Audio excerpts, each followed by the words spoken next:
Hey, let's start, I'd say. My name is Vlada, and I welcome all of you here. I'm an architect. I finished bachelor and master's in architecture, but throughout my studies, throughout my working life, I found a passion for mentoring people because I believe that the knowledge has to be shared, and I found a deeply joy to teach you to share all the knowledge that I got from my colleges, from my different architectural offices, and of course, from my own personal experience by working as an architect and interior designer. And today I'm going to talk about, generally we have a theme of how to structure your design project and the whole process that I understand by designing the project or designing the interior. The whole designing process is divided by three main chapters, and each of the chapter we divided by three different webinars. So the first webinar and the first big chapter of the whole design process is crafting the perfect design proposal. Today we're going to talk about this specific theme, how to craft the perfect design proposal, what the client is waiting to receive from you, and so on. And then the second big chapter, and of course the big step of me designing the project for the client, is construction drawings. This we're gonna discuss on Thursday, the 5th of September. I of course welcome you there as well. And the last big chapter of the whole interior design process, or the last big step, I would say, it's supervision, the site supervision. We will discuss the site supervision on webinar 3, which will be on Thursday, the 19th of September. And as you might already know, those big chapters, those big phases of interior design project, this is not just like a mental framework that we as interior designers put in our head. This is how we do our fee proposal. This is how we structure our contracts, and this is how we communicate with our clients. That's why this is like three big milestones in the work of interior designer. So let's start discussing today the design proposal. This is the first big step in communicating your ideas, your project with the client, with what he is expecting actually from you as from interior designer. And in today's lecture, we're going to talk about starting the project. What do you have to receive from the client, maybe what you have to take care of before even starting the project to give a perfect fee proposal to the client, because you as interior designer have to account for all the minor details before even starting the project. Then the second big chapter would be the materials that the client expects from you, or like what I say, the materials that I also give to my client as an interior designer for this whole big design proposal phase number 1. And the third very big part would be me showing you the spec sheet and explaining why the spec sheet is such an important part in between communicating your ideas as an interior designer and the client, and him actually getting all your ideas in life. And the chapter number 1, starting the project. First of all, you might know, as all of you as interior designers, you might know we have such a different spectrum of clients. There is one client who will come to you and be like, oh, hi, we just bought a house. We're so excited, and we want complete renovation for the whole house. So we want a new electric, we want a new floors, ceilings, walls, and so on. Or there might be another client then comes to you and say, hey, we're just moving in the new apartment, but this is a rental apartment, so we are not allowed, or we don't want to invest the money into changing some big parts of the apartment, but we still would like to work with you as an interior designer to help us pick some furniture, maybe change some light fixture. That's why you as an interior designer have to have a clear structure in your head of how to divide or how to structure all of those clients which can come to you. Maybe they want to have only one room with you designed, or maybe they want to have the whole house designed with you. That's why me as an interior designer, I'm always dividing my clients into two big different groups. One of the group would be interior styling clients, and the other big group would be full renovation clients. And by interior styling, I understand the clients who just come to me and they don't want to have a big changes in the house. They just want to have maybe some new furniture, new light fixtures. And for those clients, I would do only design proposal. This is actually our lecture number 1 today. This is design proposal. So you see what I do? This is a step that I'm going to share with my clients. But the other clients that want to have a complete full, maybe also renovation work, which is electric, floors, and so on, then I would divide them to the group full renovation clients, because then I have to do for them not only the design proposal, that's what I'm going to do, exactly the same design proposals for the clients number 1. I'm also going to do some construction drawings for them, and I'm also going to do the site supervision. Site supervision, it can be also done online if you have online clients, or you can do it also offline. And we're going to talk about number 2, construction drawings, and number 3, site supervision, on our future lectures. So today, let's focus on the design proposal, basically the first phase that you're going to suggest to your clients, both the styling clients and full renovation clients. And first of all, when the client just comes to you, even before you made the fee proposal, even before you send the client questionnaire, you have to have a proper information from your client. So here there's a little guideline for you of what information I ask from my clients, or like for my future clients, to get to know the proper scope of the whole project that I have to work on. So first of all, I ask the location. It's quite important for you, because you also, as an interior designer, you can work online, but the client also can be not far away from you. That's why it's so important to know where the project is. Then I ask for plan sections. A lot of clients would have plans and sections from the architect, but also they can get them from the landlord. And for example, if they say to you as interior designer, oh, hey, we don't have any plans, this way, I always do a separate fee proposal for them, separate from the fee proposal of the whole interior design work. I do the fee proposal of me going to the site and do the measurements, so like a fee proposal for the initial measurements. And this is very important that you divide those two things in different fee proposals, because not every client would need you to go on site and measure and so on. That's why it's so important just to divide those two things into different groups. Then also an area is a very important factor, because, for example, the client can send to you the plans of the house and say, hey, my house is 100, or let's say 150 square meters. And you are very happy, you're an interior designer, and you say, hey, this is my fee proposal for 100 square meters. And then the client see your fee proposal and he has question. Hey, I have a technic room, which is maybe 10 square meters, but I don't need a designer for the technic room. That's why your fee proposal is not correct. That's why it's so important to also ask the client what exact rooms he's expecting to design from me as an interior designer. Of course, photos and videos, they will help you to understand the space, to see maybe the heights, and to see the views, and already have a little bit of understanding of the space you are going to work with. And deadlines. Always ask for deadlines, because the client can have a completely different understanding of how the interior designer works, and the deadlines we as interior designers have. I also had a few funny situations that the client came to me maybe with a full renovation, and they said to me, hey, we're just starting the project. They're very happy with my fee proposal. They're very happy with me as interior designer. And then I did a mistake that I didn't ask for deadlines, because I assumed that, for example, I think there was a client, he had a 70 square apartment that he wanted to do a full complete renovation with me.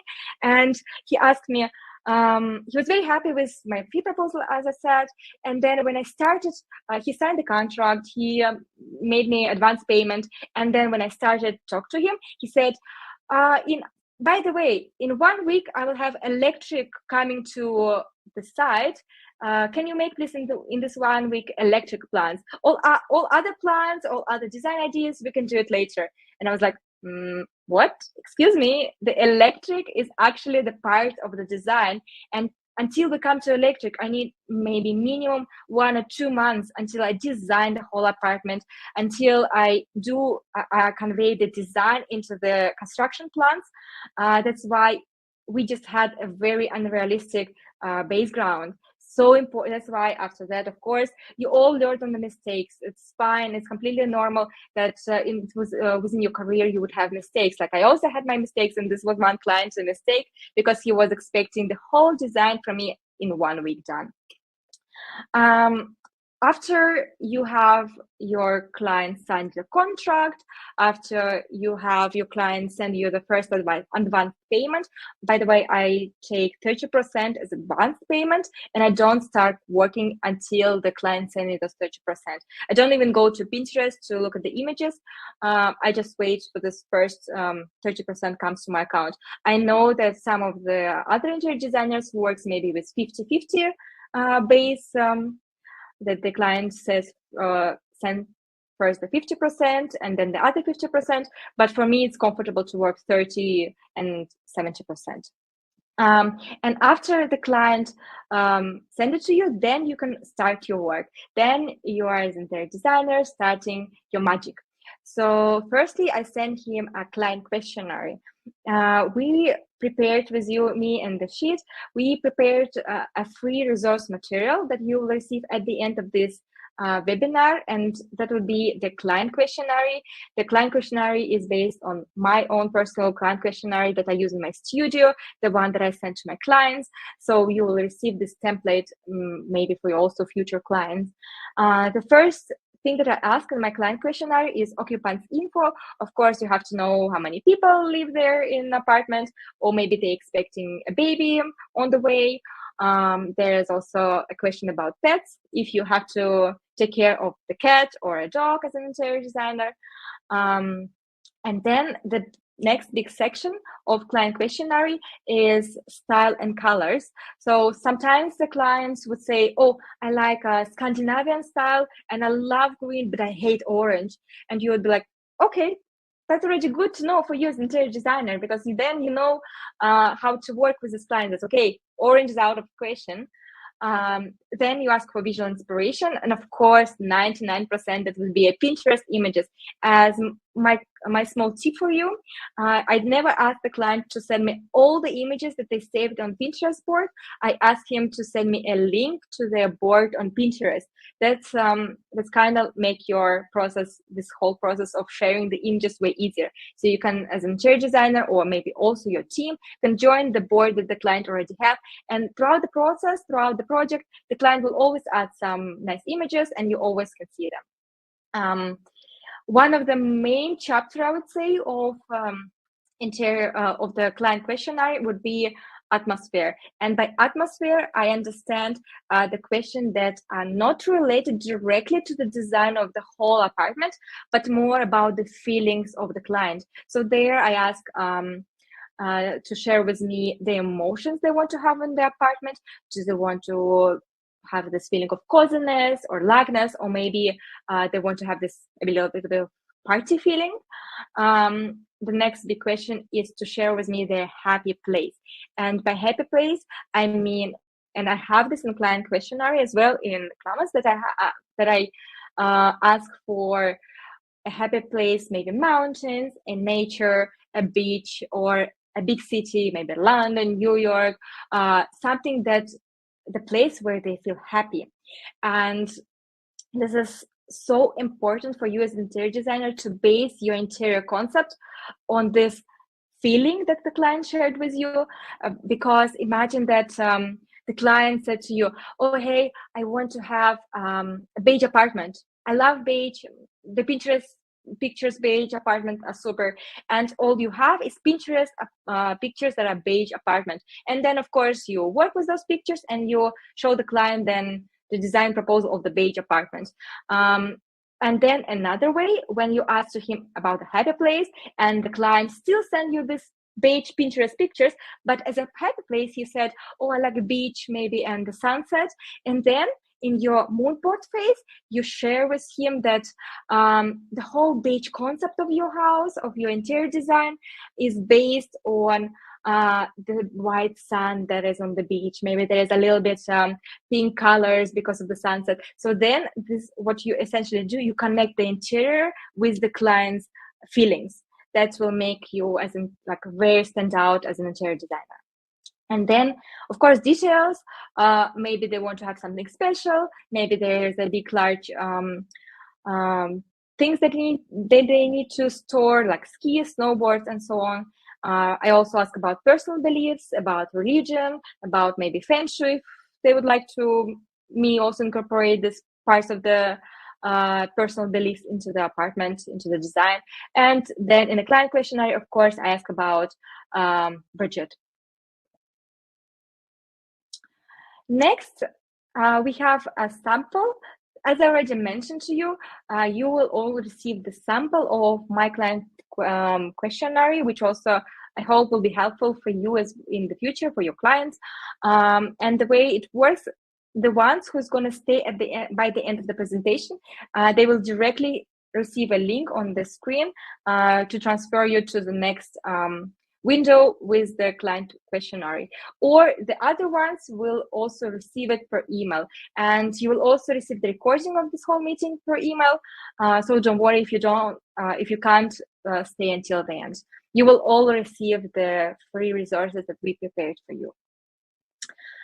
Let's go to the chapter number 2, which is materials for the client. And here I'm going to talk to you about what actually receives the client by the end of the phase number 1, design proposal. Okay, first of all, I start all the plans, all my work as interior designer with the plans. And what I always tell my client as well, even in the first meeting, that I believe that the core of very good interior design is the functionality of the space. So even if designer did the space so beautifully, so nice, using a lot of nice materials, very expensive furniture, but the place is not functional for the client, that is going to be a fail. The client will hate your design if the space is not functional. That's why I always start planning with 2D plans, with plan layouts, and I don't even start to do 3D and design codes until I have a confirmed plan layout from the client. So typically I do 3 plan layouts for my clients at the beginning, and I use 2 programs for it. So let's say to do a very nice, graphically pleasant, aesthetically nice plan layout, I use Ryan Design, because there you can have very easily in just few hours you can create the plans, and you can see the blocks are where they have already very nice blocks of furniture. The blocks of furniture already have hatch and so on. That's why for this first 3 options for the clients, I usually use Ryan Design. But then for construction drawings, I transform the drawings from Ryan Design into AutoCAD. And of course, I don't say that you have to use Ryan Design before I knew about the program. I always worked in AutoCAD, but I just believe that in AutoCAD, what I see as well, and maybe you can see, the furniture block there looking not so nice, not so graphically pleasant as, for example, in Ryan. But all my construction drawings I do in AutoCAD. All electric, floor plans, and so on that we will discuss in the future webinar, I do in AutoCAD. Then after the client confirm the plan, I start to work on the design concept. And there are 2 big concepts that you have to understand, that one is a mood board and the other one is concept board. This is 2 different terms, and you as an interior designer have to operate with both. The mood board is the mood that you convey through your design. And on the mood board, by the mood board, I understand this first idea that the client communicated with you throughout the questionnaire. Remember, I gave you an example of a client wanting to have their happy space as a beach. So, for example, this is my work. This is from one of my projects. So here I designed a room for a girl. The girl was, I think, 5 or 6 years old. So it's like a small girl. And as a mood, we, with of course the mother of the daughter, we took this mood of being happy, rainbows, everything like color, very colory, because of course the kids, they need color. And then the mood board transfers to the concept board.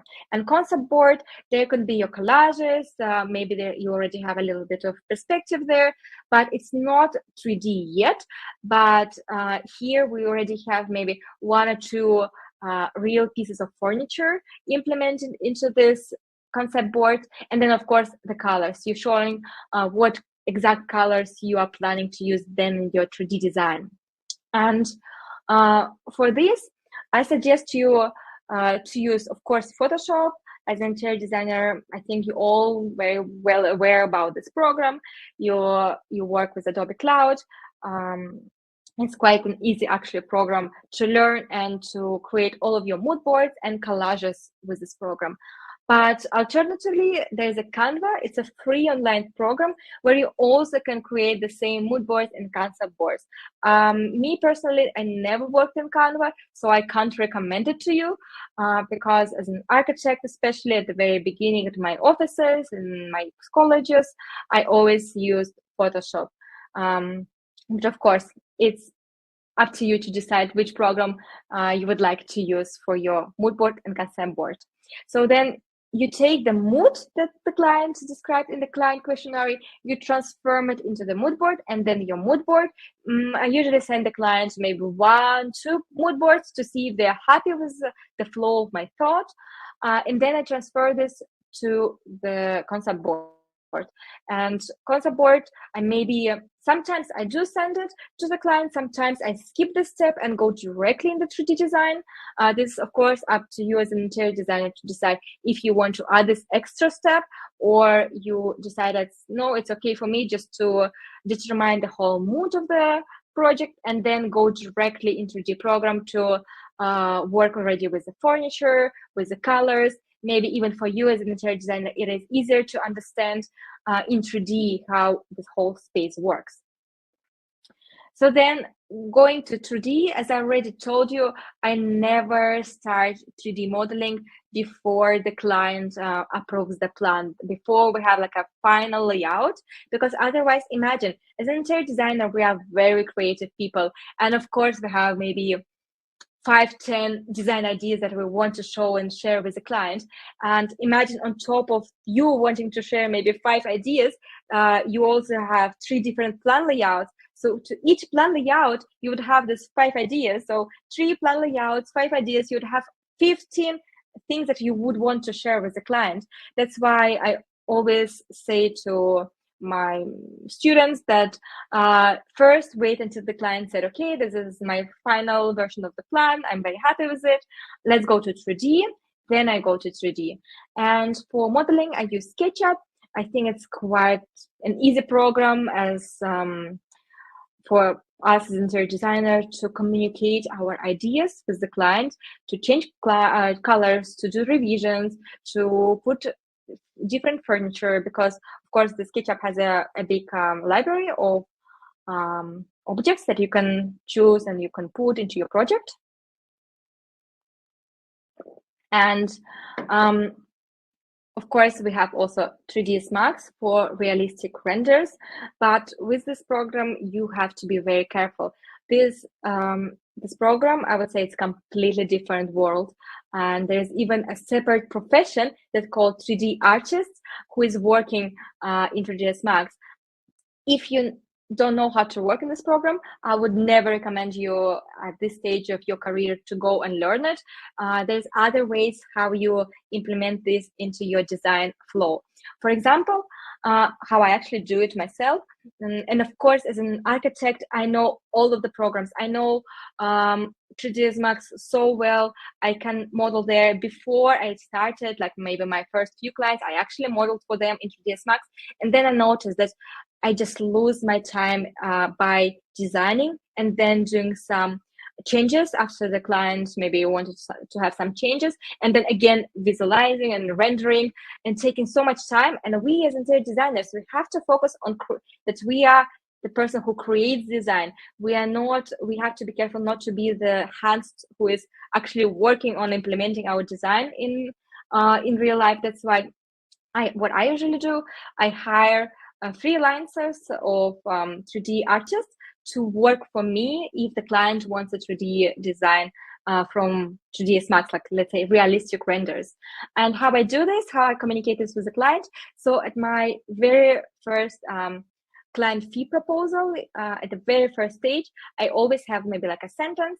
Of course, I show him the graphic, that the 3Ds that he will receive. So I show the graphic of SketchUp, and I say, by the way, the client doesn't have interest if you do this, like in what program are you doing the design. That's why what I say to him, by the end of work with me, in the fee proposal that I do, you will receive this graphic. And then I show, for example, here on the left, you can see I always show this image to the client, and I will say you will receive the graphic looking this way. But if you want to have a realistic renders, and then I show the clients the picture number, like the picture on the right, this is one of my projects, and I say then you have to pay extra 15 euro per square meter, and then this is account for the price of maybe a freelancer of 3D artist. That's why I have time, I have also resources to hire someone to work on this project. And here's a workflow, or maybe the flow of the whole design process. And there's my project as an example. So this is already a finished project. At the very right, you see the photo of the project, but let me go back to the mood board. This is what the client received at the beginning. They received the idea of their space. And then I went to the concept board, and I communicated with them the ideas in a more detailed level. Maybe you have also a 3D in between concept board and finished project, or maybe instead of concept board, you have a 3D. Right now I show my clients mood board, I show my clients the 3Ds from SketchUp, and then we go to a finished project. This is another example of another of my project.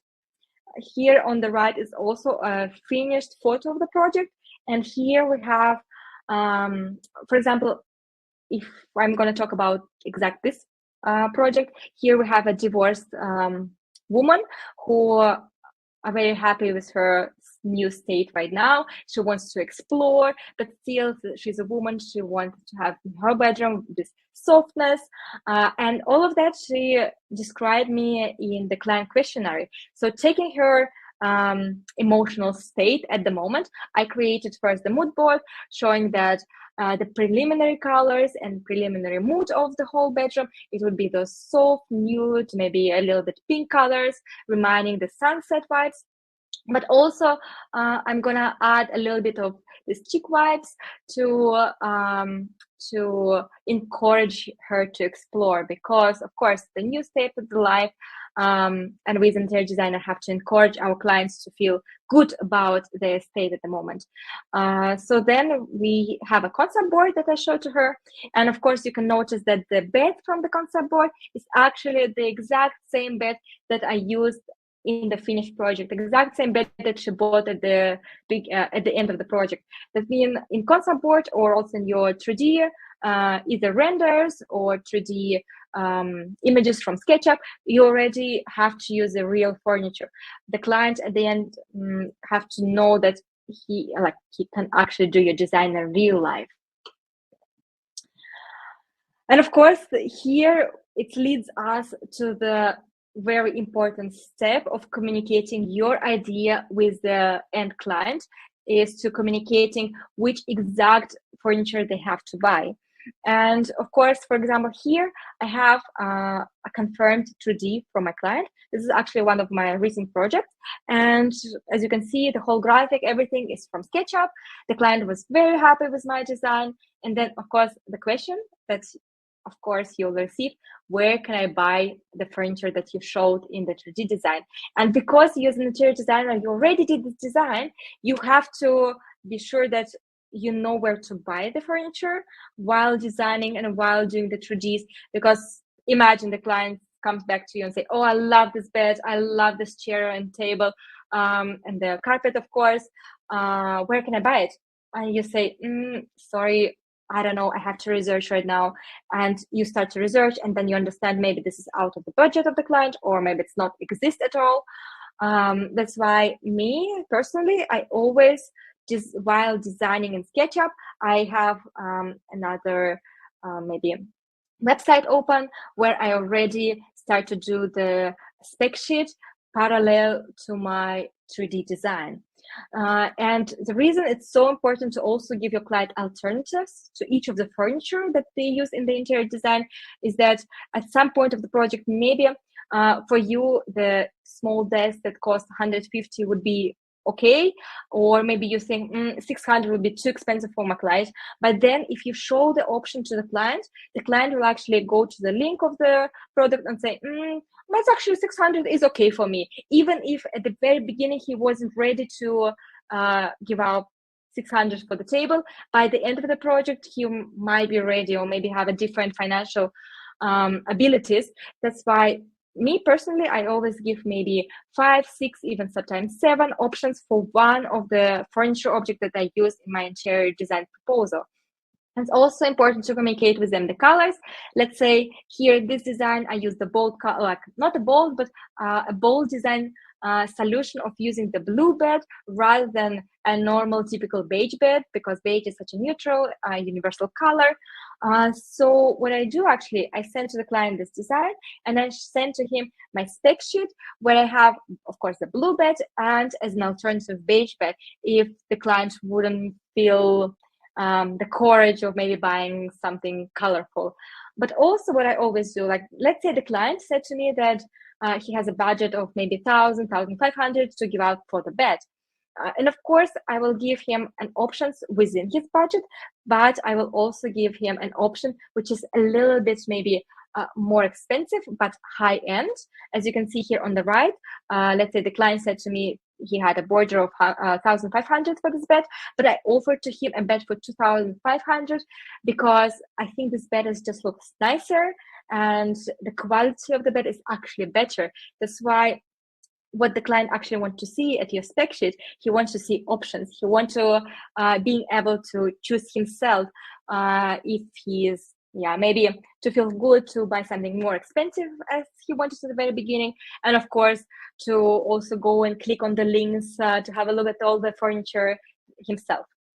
And for this, I use the sheet program, and let me now demonstrate you. It's going to be a short demo of how I actually use the program. So here we have the whole board. This is one of my actual projects that right now going on site. And what you have to communicate with the client is, of course, you have to show the image of the furniture to the client. You have to have a description of what you actually have in the image. Dimensions is very important. Maybe, of course, for the chair, the dimensions is not that important, but I say for the bed, because the bed can be 162 or maybe 160 bed. That's why it's so important also to communicate with the client the dimension of the object you're proposing to him. Then, of course, you have the section, the material section, and I would say it's also one of the important elements, because let's say your client is maybe a very environmentally friendly client who wouldn't that much look at the price, but more of the quality and the products used in the whole furniture process making. That's why stating maybe some key features of the furniture object also would be a plus to you as an interior designer. Of course, you have the price. Everyone is always looking at the price first, I would say, and then at the how nice is the furniture object. Then you also have a lead time here, which I find quite a nice and good feature to state, because some clients would be able to wait 3 months for the chair, whereas other clients would say, no, you're crazy, 3 months, it's too much. We want to have chairs in 3 days. That's why it's also a nice way to communicate with the client when they will receive the actual furniture. Then you have here a feature that you can either approve or make the object proposed. And what is nice, when you share, you have here a share feature. You share this table, this link with your client. The client will, what he sees exactly the same board as you can see, but he can't moderate it. But what he can do the approval process, which is going to be so much easier for you, the interior designer, and the client to communicate. So he don't have to, the client don't have to write you maybe extra WhatsApps or emails that, oh, I like this beige chair. He can already state here what he actually likes. Whereas also a very nice feature is you, as well as your client, can leave a note on here on the bottom that will appear for both you as interior designer and the client. Let's say when you go inside the chair, here you have a chat where, for example, me as an interior designer mentioned to the client that if they choose this chair, that the color of the chair, the wood tone of the chair, would be the same color with the table. And then maybe the client comes and says to you, oh, yes, I like it. Or no, I want actually a plastic chair, which I actually had a case where the client only wanted a plastic chairs. And the way the whole spec sheet works is that you have, for example, a website where you like the furniture. Let's say we like this chair and I want to put this into my project. We go into the clipper and we say, hey, I want to clip the image. It will directly appear in your clipboard. And then also you have an option here to click on the plus, and for example, for name, you can add the name of the chair. Of course, you have the category. I say this is a chair. Dining, this is a chair. Dimensions, of course, very important, and the price. Of course, you have a function to add your whatever you want to say or whatever you want to communicate with the client manually. So I just typed the price myself. And then you clip it to your project and you clip it to the space. Let's say the chair is going to be in living room and I clip to the project. And then I go back to my sheet, and after a quick update, I have my chair actually clipped to the whole project. As you can see, it's here. And it's so nice to give the alternatives to the client. But for example, let's see, we have right now, this chair is chosen as the main one, and all the other ones is alternatives. So what I do, I just drag this our new chair to the alternative options. And now you have a main chair, maybe that you prefer as an interior designer. And then you also have the alternatives that the client maybe say, no, I actually like this chair more as the one that you proposed. We have here also some features as tabs. We can also close it if we want to only, for example, show to the client all the furniture that he has in the living room and separately all the furniture that he has in master bedroom. And sometimes you as an interior designer or the client would prefer to go to the other menu where you don't see as much information. You still see very important information, but what you see is the images. You see the whole product more clearly. And here you can see the main chair that you as a interior designer maybe want to use in the project, and also you can see a small alternatives here. So I would say I quite enjoy using the program. Recommend, it's up to you to try it. It's free. It's online software. The sheet you can just type and then you can sign into your own account. Let's go into summary of what I just told you in the last 40 minutes. And today we just talked about the first design phase, the very first stage, how you plan your fees, how you plan your contracts, and how you communicate your whole design process with the client. So by the end of this design phase, the client will receive from me the plans. And I like, actually, it's also another small tip from me, I like to share with the client two plans, like this is the final plan, but I always share the plan with dimensions and without dimensions, because imagine you as an interior designer or as an architect, you know how to read 2D plans very well.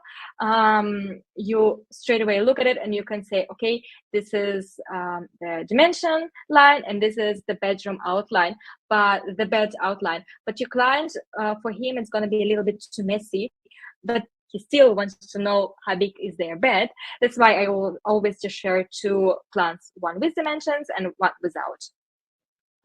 Then I share my 3D design. I always like to share the view on top, so the client can see the relation between furniture and the whole room. And of course, I do a few camera shots from other perspectives, so the client also can understand the whole space better, as I, for example, did in one of my projects here.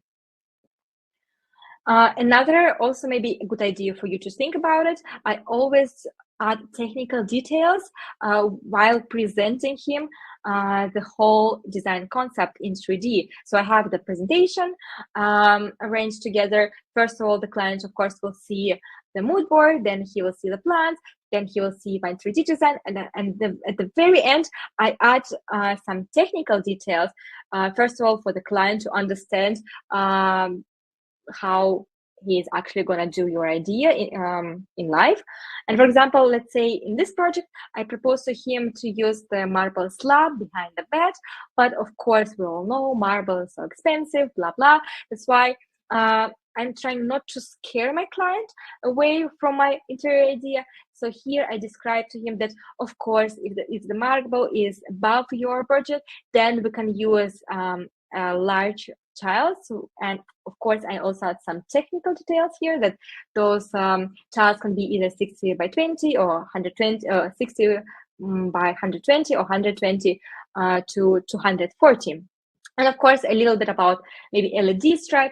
So you see what I do here? I just add little touches of my knowledge. So the client also see that I know how to implement my ideas into real life, because otherwise he will always come back to you and you have to do like, extra messaging, extra typing that, yes, this is real. This is the ways how you can implement this in real life. That's why it's so nice just have all the questions of the client already answered in your presentation. And of course, the client will receive the full spec sheet. And if this is just a styling client, remember at the beginning, I divided my clients into two big groups, the styling and either though they come to me as interior styling, where I just choose the furniture, I always say to them, of course, we're doing interior design with you. And then the other full renovation clients, they will also receive the spec sheet, but the spec sheet, of course, as you can understand, is going to be way bigger with the finished materials as tiles, some sanitary, maybe the toilet, different toilet options, and so on. But at the end of the first phase, the clients will receive from me only the furniture and the light fixtures. Maybe I will also add some decor if I feel there is a need to show to the client exactly maybe this way that will like very nicely tie the whole space together. And that was actually the end of our webinar session 1. I hope you're not sleeping. I hope you're still there and you'll stay with me for the Q&A section. Just a quick reminder that that was only the first phase of the whole interior design project that I offered to my client. And on the webinar 2 and 3, we will go deep into first, we will talk about construction drawings. I will share with you some of my examples, and I will, of course, share with you my knowledge of what I, as an interior designer, put into the construction drawings, what the client at the end and the builders would need at the end to build your interior design idea into life. And on our webinar number 3, we will talk about my tips of how to perfectly supervise the site. And maybe I will I also will give you a list of maybe some things that you have to be careful while supervising the site. Okay, and here the Q&A section. I am going to the question section right now, and I'm going to answer all of your questions from the top. That's why if you still have some questions right now, I'm here for you. I'm very happy to answer everything. So let's see. Sorry if I'm gonna state your name a little bit incorrectly. As you know, we're all coming from different countries, so just excuse me. But let's start. So Nadia asks, how, I hope you also can see the section, otherwise I'm gonna read it out loud. How to add a piece of furniture from the original site to the sheet. It was not very clear, please repeat. Okay, I have here, I have the website. It could be, let's say it could be IKEA. It doesn't matter from which website you're looking for the furniture. For example, I really like this wardrobe that I want to add to my project. And then you have a clipper. This is essentially a plug-in, which maybe is going to take you 3-5 minutes to install to your Google Chrome. And this clipper will stay with you forever. So you just click to this plug-in, and there would be a whole resource materials for you that where the sheet as a program, as a software, will show you, educate you how to do this. I actually did it in 3 minutes. Believe me, it was easier. So there is a clipper, and this clipper here, what I actually showed you throughout the webinar, how I clipped all of my images, then project names, and so on, and then I clipped to the project. And then after I browse all of the furniture that I like, it's going to be appearing in my project. I hope it was a little bit clear for you. Then Luigi, I hope it's right, asked, do you have clients from Instagram? What do you recommend? What do you recommend to get clients? Where do you recommend to get clients? I would say 60% of my clients coming from Instagram. And what I always say to my students, that please don't be afraid to show the whole world that you are an interior designer. And even if you have like 100 people following your Instagram, or like 50 people, 1,000 followers, doesn't matter. You have to show every day the whole world that you are an interior designer. And then another 40% of my clients, that will be clients coming from the successful project that they, maybe I did it for their friend, for their family, and of course this is a referral. Then I have a question from Victoria. Where do you get 3D furniture models for SketchUp? Do you recommend any specific website, or do you use a warehouse? I use a warehouse. I try to avoid doing extra work for me, if you know what I mean. I try to spare my time as an interior designer. So I actually use everything from warehouse.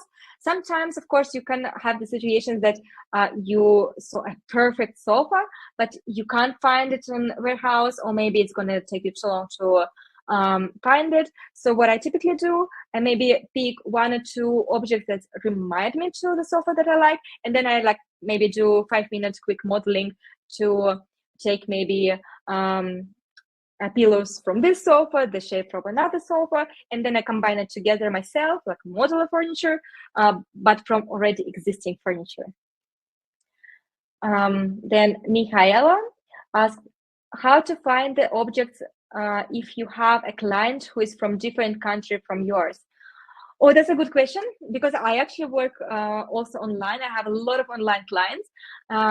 And what I found out is very useful, that you have to know the domain of the country. Let's say if I have a client from Deutschland, the end domain of the whole website would be .de. And then if I have clients from Switzerland, the domain would be ending at .ch. That's why, let's say if I want a simple example, IKEA. So if I have the clients from Deutschland, from Germany, I would type IKEA .de, or then if I have clients from Switzerland, I would type IKEA.ch. That's why this is how I actually look for furniture for different countries. Then Christina asked, can we have some tips to be more confident when it comes to submitting a fee quoting? Also, good question. I also had the same worries within me that, oh no, maybe my prices are too high, or maybe they're too low and they think they're not going to take me seriously. And what I find is actually a very good tip from me. And it's not only about the fee quoting, not only about fee proposal, about all of your career, about all of your life, you learn by doing. So of course, submitting my first fee quotation was so scary. And I know I was maybe 5 times below the market. And I had such a scare that the client would say, no, that's too expensive. But then what I want to say, I did once, I did twice, I did 10 times, I did 50 times. And now I know my worth because I learned it. But I didn't know this in the very beginning. That's why just don't be scared. We're all doing this world. We're all living our life in the first time. That's why it's fine. If you have mistakes, that's fine if the client would say no. But actually what I find, if your fee is too high, the client would say it to you. The client would say, no, it's very expensive. And then you can, from there, you can go and you can see if you want to reduce the fee yourself and say to the client, okay, I'm gonna actually reduce it for you. And then you're still gonna get the client. So just don't be scared. Just do it. Then Marie asked, are Ryan and SketchUp for free? No, the both programs are not for free. Actually, I think Ryan, you can start for free, but then you can model for free there. But then if you want to use the feature of already prepared blocks of furniture, which is actually one of the main features why I use the program, you have to pay, I think it's a monthly fee. And then for SketchUp, there is a fee per year. And I think there's a 1 month of free trial. And by the way, for the sheet, the program that I use for Spec sheet, it's completely free. So there is no fees at all for you as interior designers. Then Precious Sabeka asked, any tips for interior design freelancers starting out? Ooh, that's also a very often question that I receive from all of my students, as I also do mentoring with them, my private mentoring sessions. What I say, again, just start it, just do it. Don't be afraid, don't overthink it. And maybe also what helped me at the very beginning a lot, don't try to get rid of this perfectionism that sits in you, because I know that you want to do everything perfect. You want to get your plans at the perfect standard. You want to get your 3D design at the perfect standard. But what I actually found, it's better to send the client maybe something which is done 70 or 80%, rather than losing another day or two getting it up to the 100%. That's why just do it and see the reaction of the client. Lucia asked, how do you generate ideas for a concept? For instance, if the concept is a single word like homage, how can you find or express inspiration for it? You know, it's all about how you ask the questions of your client. And let's say, if you ask in your client questionnaire to describe me a feeling, of course, there's going to be only one word that you will receive from the client. That's why I also share my client questionnaire with you after the session, so you can also see what I actually ask my clients, because I ask him about the feeling that they want to have in the house, where actually I can only do one word. But also the next question would be, which I ask to describe the happy memory or the happy place. And even if this is a one word like beach and sunset, you can already draw the ideas from beach and sunset, and then the maybe feeling that he wants to have in the apartment. That's why it's all about how you structure the client questionnaire, how many questions you ask, the many answers you're going to get from the client. And remember, the client is coming to you. The client is also very happy to share all his thoughts. The more you ask the client, the more he will share, because essentially this is for the benefit of the client to get the perfect interior design. Then Anna asked, how do you help a client decide on the final design version if he likes every proposal and it's so difficult for him to choose the only one thing, or if different family members insist on their own version? What I actually careful in my design proposals, that I'm careful not to give too much options to the client, because then of course the client will also be distracted that, let's say he likes option 1, option number 2, option number 10. If you give him 10 options, that's why it's going to be again, too much for the client, and you have to be careful not to give too much options for him, not to distract them from the maybe a main vision that you have for the project. That's why I feel a good number that I actually give to the client is 3. Number 3, I always give 3 plan layouts and 3 options for 3D design. And from there, I always tell to my clients that if they like, for example, a room from option number 1 and kitchen from option number 2, we can mix and combine everything. That's how we actually achieve our perfect version. Adela asked how to set the price. Do you calculate it for hours or square meter or for individual rooms? So for the design proposal, this first stage where I don't need to do the construction drawings, where I don't need to do site supervision, I take per room my prices. And depending also, I have like a different, if the room is below the 20 square meters, and if the room is above 20 square meters, that's going to be 2 different prices, but I charge them per room. If I do only like maybe a furniture choosing and lighting fixture choosing. Whereas if I do the full renovation project with them, I charge per square meter for the design proposal and construction drawings, and I combine those 2 phases together, and I charge for square meter. And that the site supervision is going to be completely separate fee proposal from me. And of course, this final fee proposal for site supervision I do maybe in the middle of construction drawing phase, because when you just start the project, you can't know the scope of your work, and you can't also estimate properly how much you're going to charge the client for site supervision. That's why the site supervision is going to be completely separate fee proposal at the end, or like in the middle throughout your project. Sabeka is asked, ideally, how long should a new full house, let's say 3-4 bedroom project take? Again, this is a little bit random question, like a general question, because for one person, for one client, 3-4 bedroom house would be 120 square meters house, and for the other, it's going to be 300 square meters. That's why let's make it simple. For example, for one room, when I do, let's say we have a room 20 square meters, and I do the first design proposal. I will do it approximately in 2 days. I do maybe 1 day the 3 plans. I share to the client. Of course, I wait. I have a time that the client says yes to one of the plan, and then I have maybe 1 and maximum 2 days that I allow myself for 3D design in SketchUp. So I work in this program more than 10 years already. That's why for me it's quite simple and quite easy to assemble everything what I want in my thought.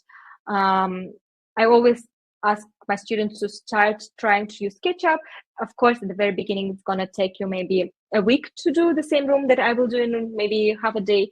But of course, you learn by doing so. Like within more projects, you will learn how to do it quicker. And then let's say for the construction part of the project of the one room of 20 square meters, I would also allow me for like 1 day, maybe 1.5 days to do all the electric plans, sockets, elevations, and so on.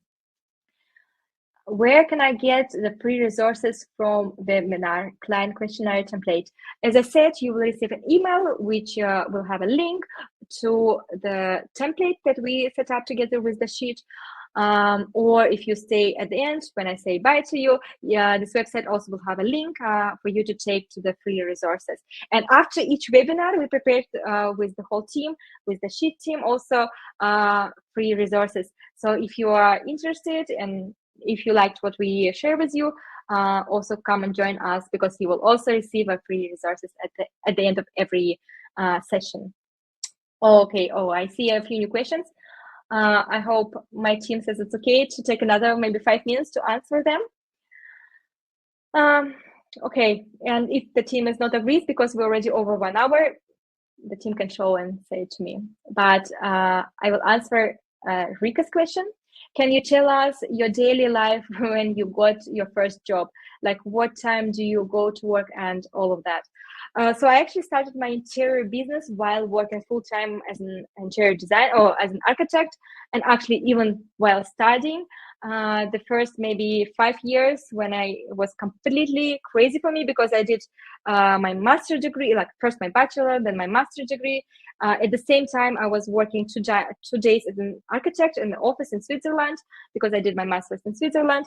And then also at the nights and all the weekends, I did have no weekends in my life.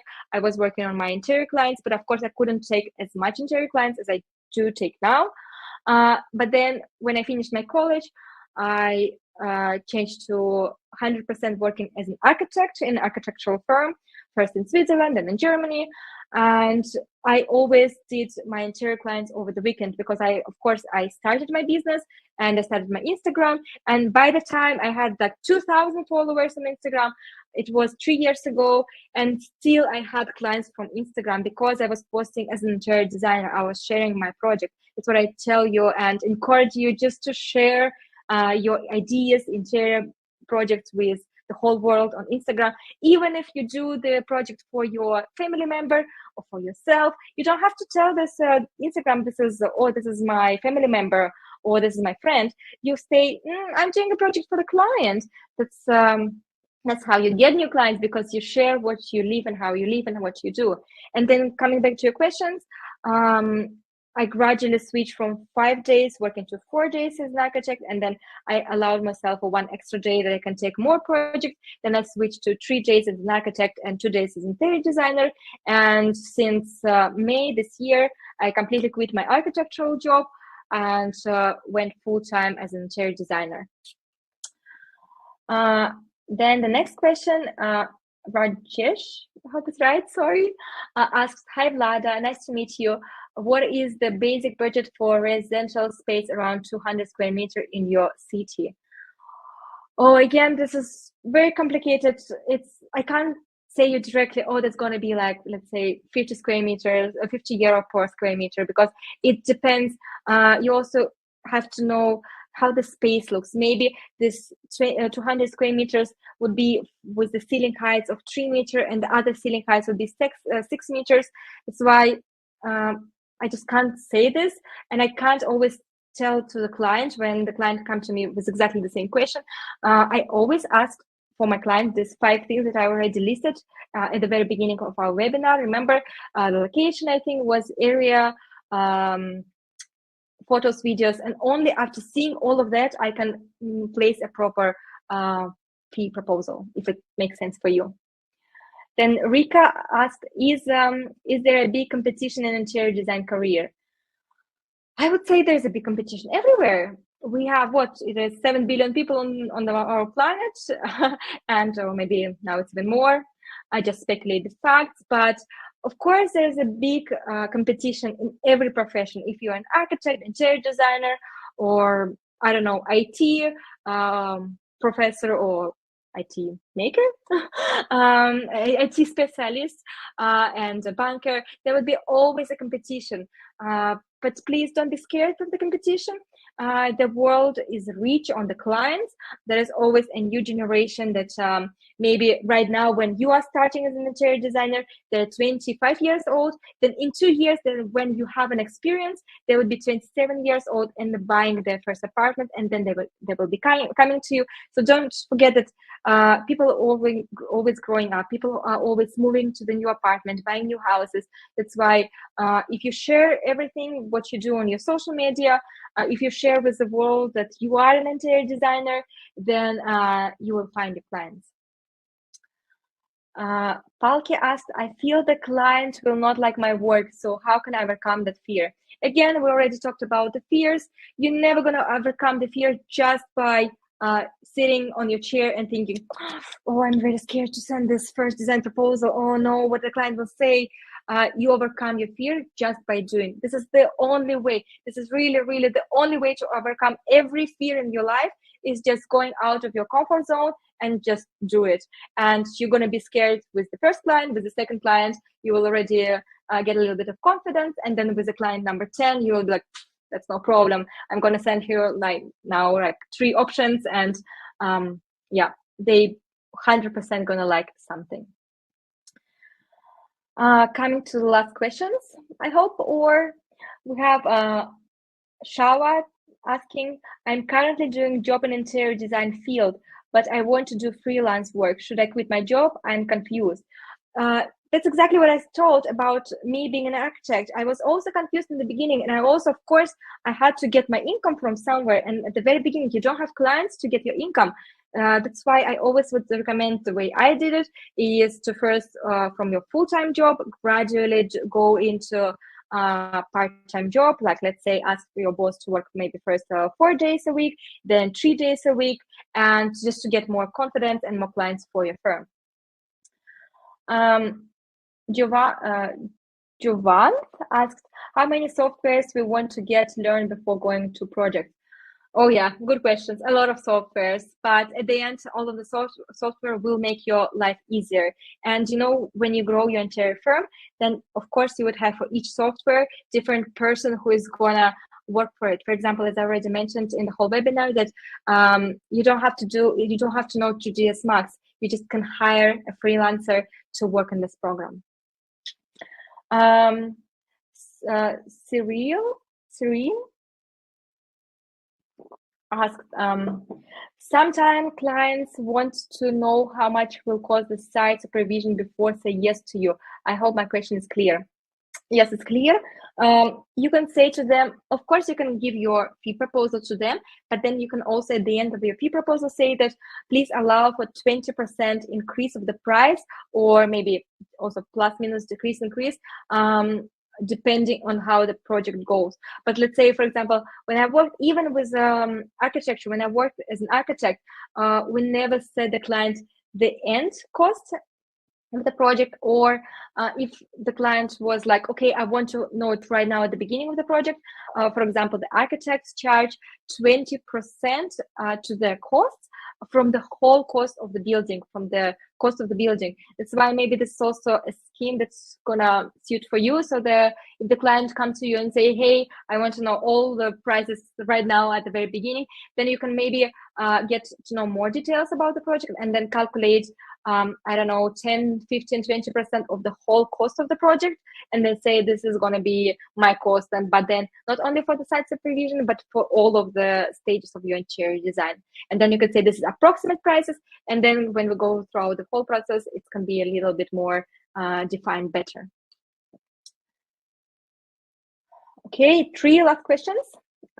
Luca asked, what about the client asking to design a home for the elderly with dementia? How am I able to connect with the users of the space aside researching their conditions? This is a very specific case. Not all of your clients gonna be with dementia. That's why, yeah, I think that's a good strategy to go and research their conditions. I actually never had such a client myself. Rika asked, I'm about to become an interior design college student in September. Do you have any tips on what skills I should practice? What will help my studies? My maybe general advice to all of the students, architectural and interior design students, don't concentrate yourself too, of course, concentrate on your studies, but don't forget that in the real world, the real experience, what is count.